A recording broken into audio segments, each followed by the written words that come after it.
Hey, what's up, Unbroken Nation? One of the things that I'm curious about, so as you're going through that, like being in person in that environment, which I know it's just got to be like mind melting, right? Like what are you like what is happening in real time? Because I think like a lot of people are like, "Oh, I'm going to go get a coach or I'll go get a coaching certification and then everything's going to be different." But like there's steps, there's progress, right? Right, When exactly. you're here and you're witnessing and you're looking at it and you're like, there's opportunity here, like what is actually going through your mind that's leading you to, I'm going to go quit my job? Yeah. So I think the first thing one of the first sessions we did with my coach, which is the first session you do when you do the high performance coaching program, is to get clarity.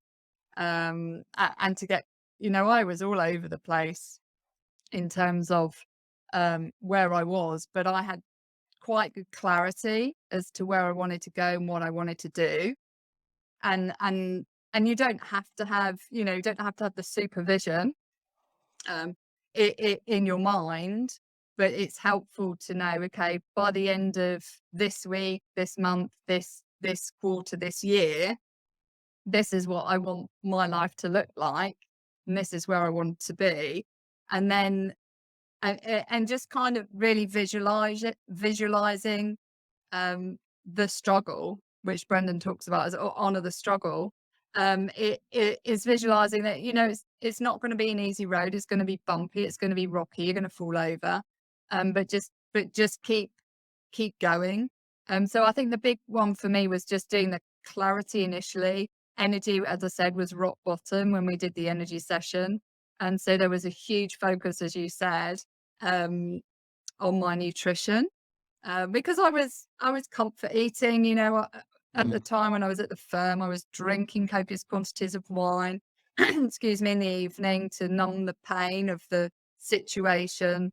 I was eating desserts like there was no tomorrow, or I'd have a double latte in the afternoon with double shot of coffee to get me over the energy slump in the afternoon, and that would be coupled with a brownie. So, I was had all the really bad enjoyable, obviously, because it's a nice quick fix, but as a long-term pain, um, eating habit that I had to turn around. And once I kind of paid attention to that, and you kind of think, well, God, you're a ski instructor, don't you know all this stuff? But you don't, because you kind of think you're invincible, and you're invincible until the point that you break. And then you realize you're not invincible anymore and that you actually are human.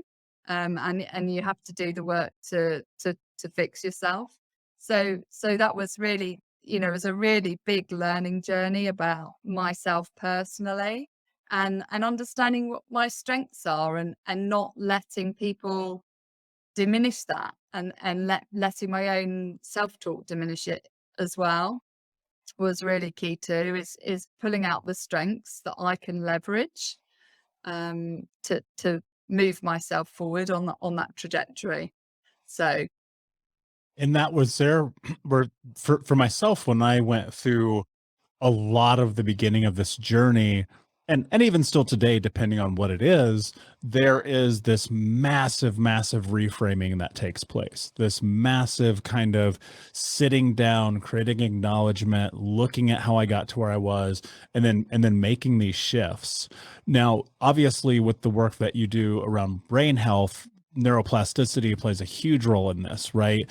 Understanding how all of the aspects of your brain work, from your prefrontal cortex to your hippocampus, and all of mhm. those things like play a massive role.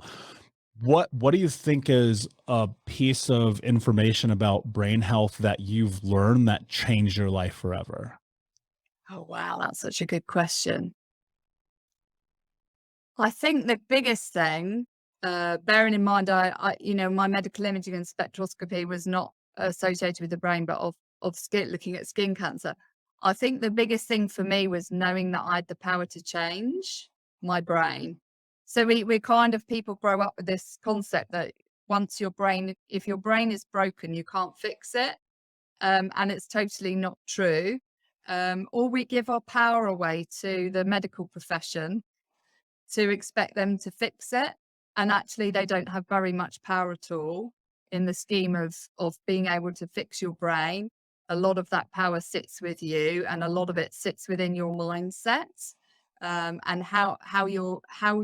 your software, your programs that you have in your mind are running, what programs are operating, and being aware of all the programs that are operating in your mind. You know, if you think your brain is you've got your hardware, which is physically what you're born with, and how fast your processor works, and then your software is all the programs that get inserted into your brain through the course of your life. And you have an awful lot of influence over both of those. You can upgrade your hardware, and you can you can upgrade your software, and you know, can purge or cleanse the software that isn't serving you.